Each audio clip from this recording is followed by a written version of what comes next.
Guys, hi. I received a call when I was at Itumbe town. That's on the road from Ogembo and to Kisii. That's on the way. So when I was treating people at Itumbe, I received a call. Halo. Halo. Habari ya siku mingi? Nzuri, habari ya Nyamarambe? Ni salama. Sasa nataka take medicine to Nyamarambe. So let us dawa. go together to Nyamarambe. It's a town in the Kisii area near Rongo.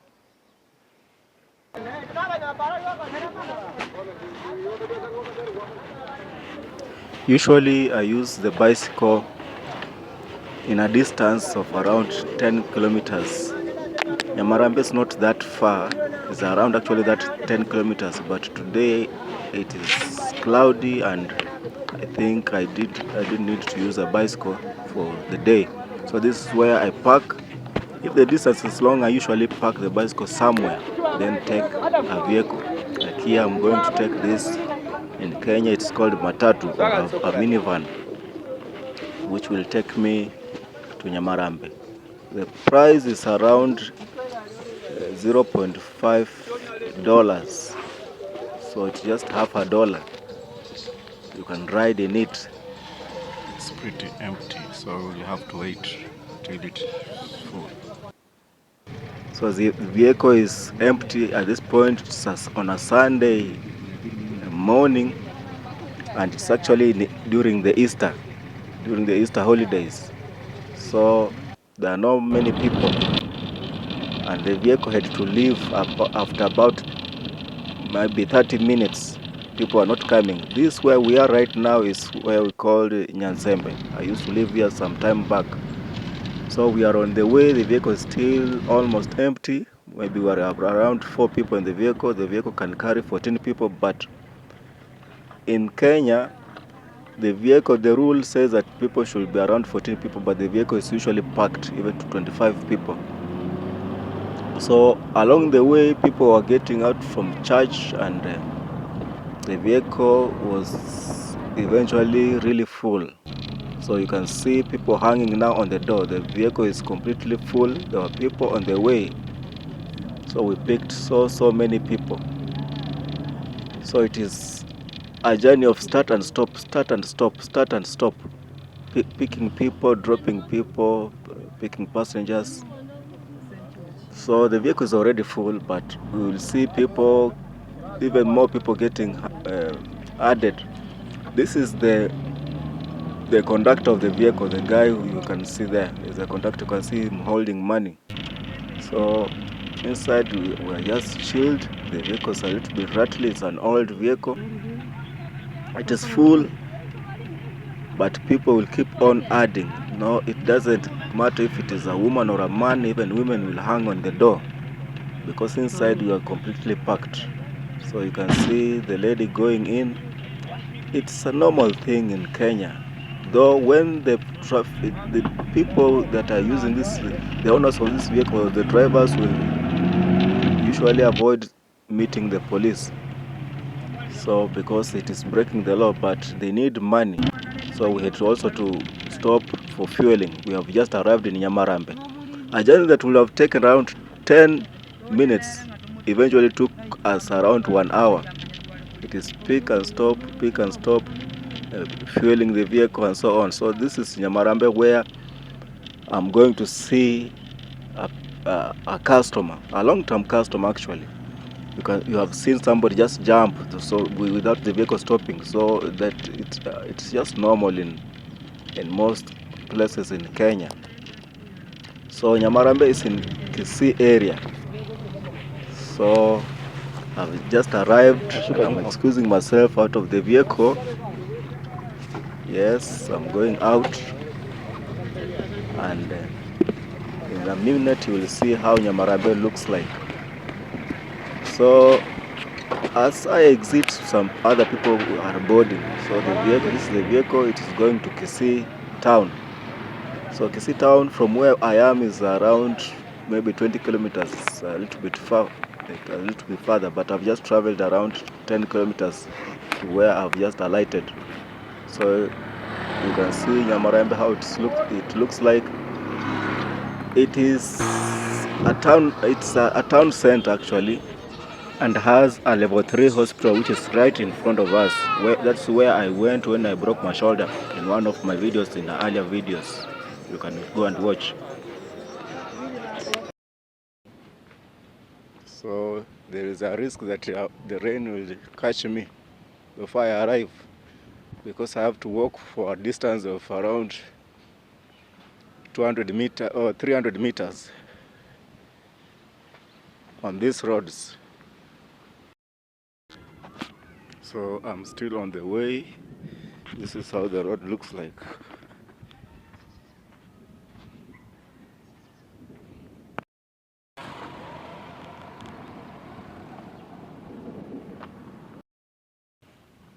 So I've made several turns. Now it's about 200 meters remaining. The family I'm going to meet, I've treated them. I've been their doctor for a very long time, and I've actually treated them. This is their homestead. I've just arrived at the gate. I've treated them for years, and they actually appreciate me. Yes, chef. Nimeacha huko juu. Wapi? Nimeacha kabisa Tago. Oh. Karibu ndani. Ona mvua vile niliangalia mawingu akasema mimi mzima kabisa. Mvua mno. Mnaendeleaje? Tunaenda tu. Salamu hivyo. Nimefika.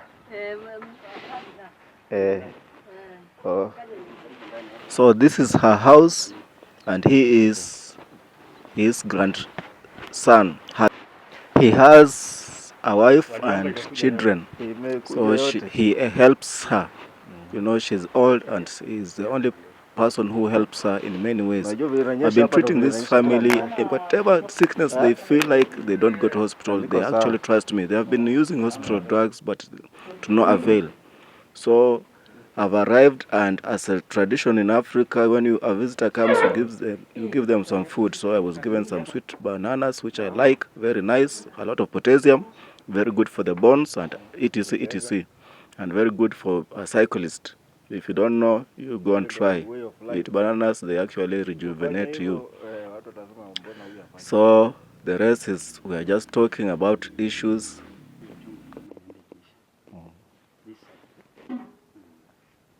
These days are ngurumi. Tumba guru. Na kile kichefuchefu ni kama kimeenda. Okay. And there was loose history and loose stool. Yeah. It was very common in my life. Na ni kama imeenda ikireduce sana. Okay. And the number of times ulikuwa unakuta kama ninaenda kwa choo every now and again. Inafaa uende. So he's basically giving me a report after using my medicine. There's a time I brought him some medicine, so he's giving me very positive reports. He had actually tried to treat the same problems somewhere else in a hospital, but it never worked. So, but with herbal medicine that I brought him, he's giving me this report. Okay. He also had constant headaches. So he had so many medical issues which he had tried to treat in hospitals and so on. But with my herbal medicine, actually, that's what made him to trust me fully, because of what I've done in the family. I've also treated the grandmother. She had diseases since 1950s when she was 10 years. So you'll listen to her directly later on. So let us continue with this. Yeah. When I came, it was here to here. Very strong. Yeah. Lakini sasa tena nilikuja nikashtukia imehamia huku, imevimbisha hapa. Ni kama saa hii haijafura. Ilikuwa imevimbisha hapa. Do you take coffee by any chance? From the laughter, you can tell that he's very happy. Actually, the description that he's giving, he had arthritis mixed with gout. So that's why I'm also asking if he takes coffee, because have treated him, so we don't want this problem to come back. So we kept on talking, discussing, seeing his healing. These things he had tried to treat in a hospital, I repeat. So those who are looking down at herbal medicine, please, there's something big you are losing out from. And it should be authentic herbal medicine, because some people have just joined the field to make a living, just mess up everything. They have got no educational background, nothing, just to earn a living. That's very wrong. Nasikia uchungu lakini siku hizi ni kama zinaenda, lakini there is still some mild pains kidogo. so I think I need to use the medicine. Alafu hii story ya I think you call it UTI, Yeah, urinary tract infection. passing urine. Now we are talking about this notorious UTI, urinary tract infection. UTI has become very, very resistant. Very few or almost none of the pharmaceutical medicine treats UTI, particularly this tropical one in Africa. So this is a topic that I've always been talking about, and many people have tried to treat, and it is very expensive in hospitals. It's very, very expensive in Kenya. But the medicine is not, though expensive, the medicine is still not working. But herbal medicine, people are actually getting healed. Just recently, I've also posted a receipt of a video where somebody called me and said he got my number and I sent medicine to them in Kisii. Just check the previous video. So basically, I'm the only one, it seems, who treats UTI in the right way in this region, because I understand it deeply and deeper. UTI has spread in many places, even in schools. So there is a lot of teaching that I teach people concerning this, which I will not maybe mention here, but if you follow some of the videos that I post, I usually speak to people on one-on-one. So I've also I treated his UTI. He had tried so many ways to treat it, but to no avail. So he's giving me the report that actually he has got well. So if you have a UTI, you can reach me. You can reach me. We are not just making a video. He actually doesn't know that I'm recording, because usually my camera is always hidden somewhere. It's a small camera. So I've not planned this. I'm just giving you raw video, raw report.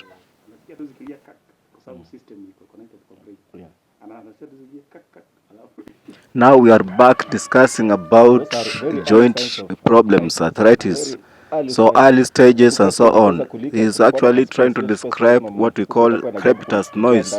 You know, when you stretch your leg and you hear a sound like a breaking sound, that's called crepitus sound. It's a very early sign of arthritis. So I'm also teaching him things, where it starts, how it starts, and how it develops. So arthritis is partially a lifestyle disease, partially, because when a uric acid accumulates in the joints, uric acid comes from the red meat, and it also comes from purines. Purines are found in coffee, people who like very sweet bread and cakes, people who like barley beers and so on. So purines produce uric acid, and people who lose weight very fast, you're not supposed to lose your weight very fast, because when the proteins of your body break down very fast, you know, or the oils of the food break down very fast, they actually release purines. And these purines, if they don't have a way out of the body, direct way out, they will go to the joints and develop uric acid. Those are urate crystals, which actually grind the joints.